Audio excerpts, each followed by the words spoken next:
سبحان الله والحمد لله لا إله إلا الله الله أكبر.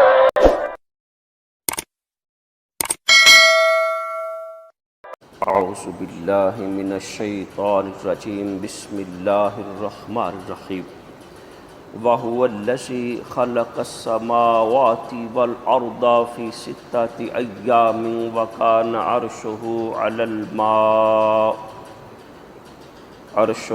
عَلَى الْمَاءِ لِيَبْلُوَكُمْ أَيُّكُمْ أَحْسَنُ عَمَلًا وَلَئِنْ قُلْتَ إِنَّكُمْ مَبْعُوثُونَ مِنْ بَعْدِ الْمَوْتِ لَيَقُولَنَّ الَّذِينَ كَفَرُوا إِنْ هَذَا إِلَّا سِحْرٌ مُبِينٌ صدق اللہ العظیم. اللہم صلی علی سیدنا و مولانا محمد و آلہ و اصحابہ و بارک وسلم. وہی جس نے آسمانوں اور زمینوں کو 6 دنوں میں پیدا کیا اور اس کا عرش پانی پر تھا تاکہ وہ تم کو آزمائے کہ تم میں سے کس کا عمل نیک ہے، اور اگر آپ ان سے کہیں کہ تم یقیناً موت کے بعد اٹھائے جاؤ گے تو کافر ضرور یہ کہیں گے کہ یہ صرف کھلا ہوا جادو ہے.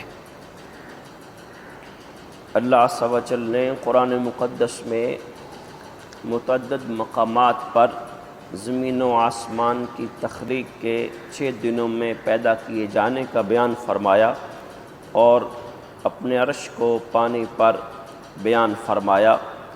ہم اس بات کو سادگی سے سمجھیں کہ جب زمین و آسمان تھے ہی نہیں، آسمان پہ سورج نہیں تھا، زمین کا سسٹم نہیں تھا، پھر دن کا چڑھنا اترنا گزرنا یہ کیسے؟ مفسرین اکرام نے اس کو کئی معنوں میں بیان کیا کہ اللہ سونے نے زمین و آسمان کو 6 دورانیوں میں پیدا کیا. اس کا معنی یہ، ایک معنی اس کا یہ ہے کہ 6 دورانیوں میں پیدا کیا یا 6 اتوار میں پیدا کیا، یا اللہ سن نے تقدیراً فرمایا کہ اگر تم دنوں کو شمار کرتے اس وقت دن ہوتے تو وہ 6 دن ہوتے. یعنی یہ کہ اللہ سنا بہتر جانتا ہے. وہ 6 ادوار تھے، دورانیاں تھا، پہلے دورانیے میں، دوسرے دورانیے میں، تیسرے دورانیے میں. رب سونا اس کی حقیقت کو بہتر جانتا ہے. یا فرمایا کہ جیسے تم دن شمار کرتے ہو تو اگر وہ دنوں کے لحاظ سے دیکھا جائے تو جیسے 6 دن گزرتے ہیں ایسے ان 6 دنوں میں وہ کیا. اسی طرح جو ہم قیامت کے دن کے بارے میں 50,000 سال کا دن سمجھتے ہیں، زمین و آسمان کا سارا نظام تو قیامت برپا ہو جائے گی سارا. تو اس پر بھی شارحین نے یا مفسرین اکرام نے یہی رائے قائم فرمائی کہ اللہ سونا بہتر جانتا ہے. کثیر عرصے کو بیان کرنے کے لیے 50,000 سال کا عدد بیان کیا گیا، یا تقدیراً کہ اگر دن دنیا کے گنے جائیں جیسے 50,000 سال کا وقت گزرے گا ایسے قیامت کا وقت ہوگا. پیارے ابو ہریرہ فرماتے ہیں لجپال آقا علیہ السلام نے میرا ہاتھ پکڑ کے فرمایا اللہ عز و جل نے زمین کو ہفتہ کے دن پیدا کیا، اتوار کے دن اس میں پہاڑ پیدا کیے، درختوں کو پیر کے دن پیدا کیا، ناپسندیدہ چیزیں منگل کے دن پیدا کیں، نور کو بدھ کے دن پیدا کیا، جمعرات کے دن حیوانات پھیلائے، اور جمعہ کے دن عصر کے بعد پیارے آدم علیہ السلام کو پیدا کیا، جمعہ کی ساعات میں سے آخری ساعت میں رات آنے سے پہلے.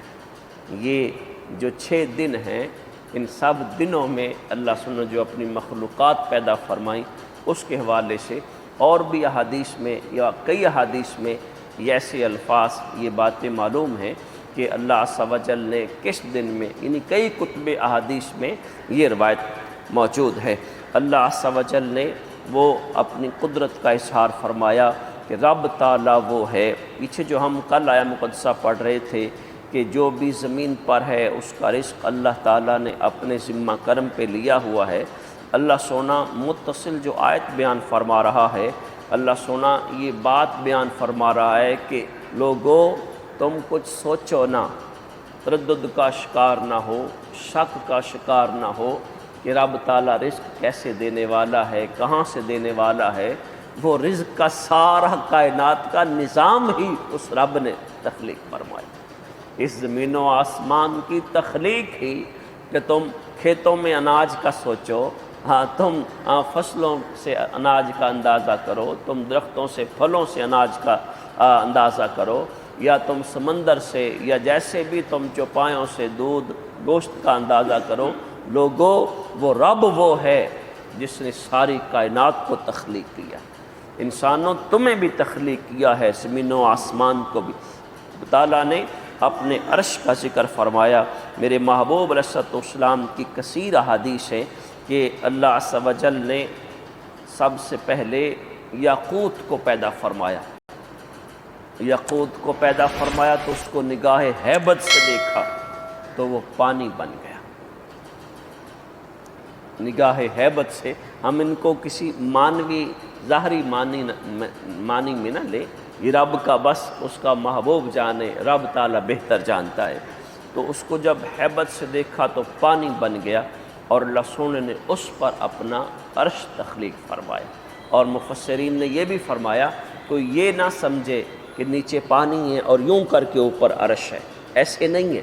رب تعالیٰ نے بس اس کی قدرت ہے کہ نیچے پانی ہے اوپر عرش ہے، اور یہ متصل نہیں ہے کہ اللہ نے پانی کے اوپر ایسے عرش رکھا ہوا، ایسے نہیں ہے۔ رب تعالیٰ کا اپنا سسٹم ہے، اپنا نظام ہے، اس کی اپنی قدرتیں ہیں۔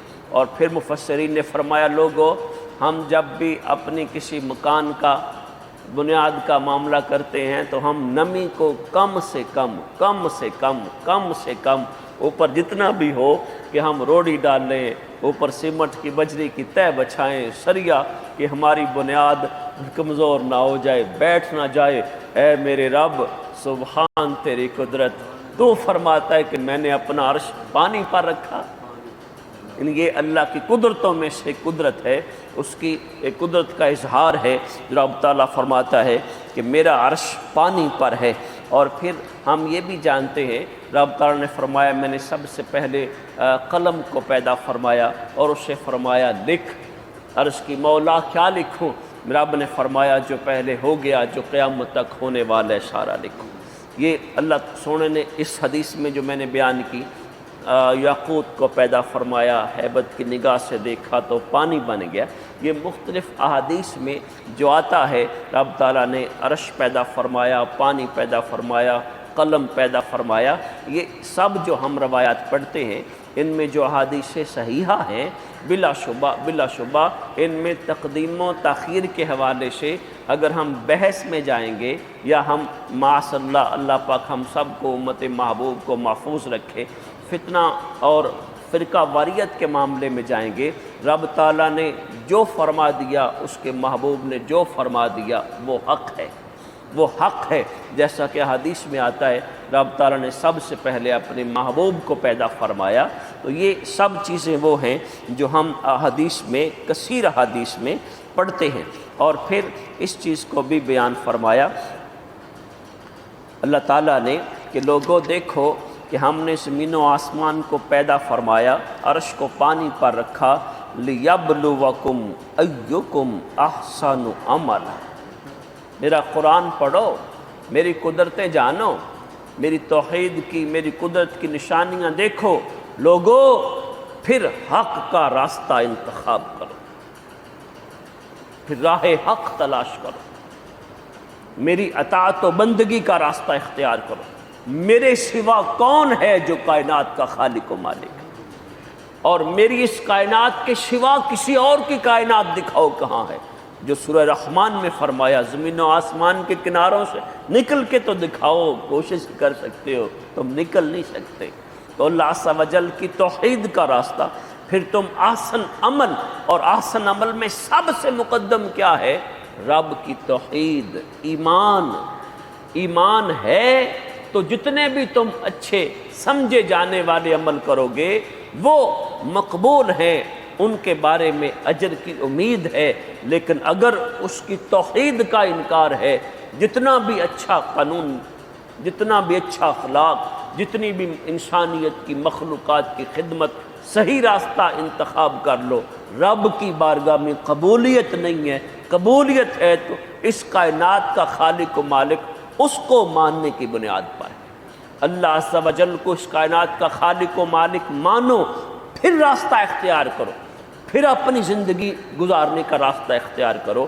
پھر جب تم اس پر ایمان رکھتے ہوئے زندگی گزارو گے، اب معیار ہوگا تم کتنا اچھا کرتے ہو، کتنا اچھا کرتے ہو، اس ذات سے کتنی محبت کرتے ہو، اس ذات کی کتنی بندگی کرتے ہو۔ پھر ایسا وَلَئِن قُلْتَ إِنَّكُمْ مَبْعُوثُونَ مِن بَعْدِ الْمَوْتِ، میرے محبوب آپ اگر انہیں کہو گے کہ ہاں موت کے بعد زندہ اٹھنا ہے، تو یہ تو سب سے پہلے یہ مکہ والے انکاری تھے، مکہ المکرمہ کی گلیوں میں ہڈیاں لے کر پرانے پھرا کرتے تھے، اس کو یوں کرنا تو اس نے بھربری ہو جانا، تو انہوں نے کہنا دیکھو جی یہ آمنہ کا لال کہتا ہے کہ مرنے کے بعد دوبارہ اٹھنا ہوگا، یہ ہڈیاں دوبارہ اٹھیں گی۔ تو اللہ سونا فرماتا ہے اے انسان تیری چند فٹ کی ہڈیوں کے بارے میں تو رب کی قدرتوں کو معاذ اللہ چیلنج جو انکار کرتا ہے، وہ رب تو وہ ہے جو کائنات کا خالق ہے۔ اس نے زمین کو پیدا کیا، پہاڑوں کو پیدا کیا، آسمانوں کو پیدا کیا، عرش کو پیدا کیا، یہ سارے نظام سورج چاند کو پیدا کیا، تو اپنی چند فٹ کی ہڈیوں پر رب کی قدرتوں پر بحث کرتا ہے۔ میرے محبوب کافر ضرور کہیں گے ان ھذا الا سحر مبین، یہ تو کھلا ہوا جادو ہے۔ معاذ اللہ یہ ہمیں کدھر لے کے جاتا ہے؟ استغفر اللہ علیہ۔